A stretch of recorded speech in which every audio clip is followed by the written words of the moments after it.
Pensamiento del día, miércoles 24 de diciembre. Recuerda los dones recibidos.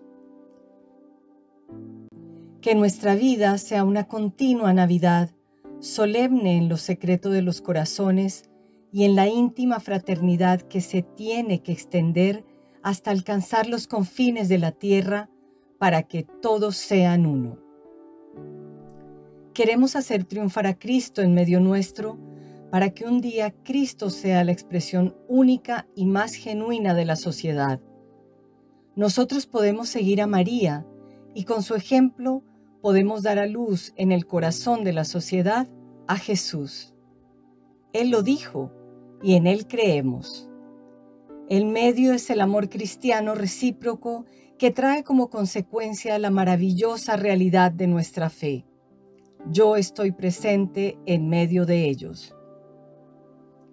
Dios quiere nuestra unidad siempre encendida. Si ésta existe, si nosotros nos amamos, Jesús está en medio nuestro y la Navidad se perpetúa, se multiplica.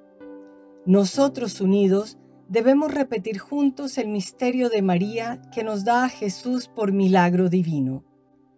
Y tú, Jesús, ven entre nosotros, quédate entre nosotros.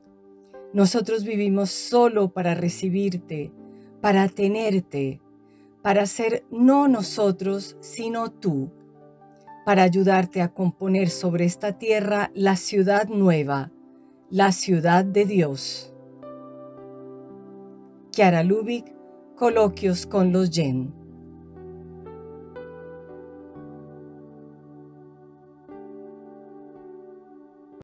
Palabra de vida.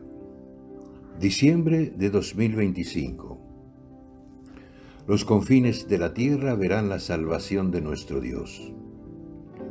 Isaías, capítulo 52, versículo 10.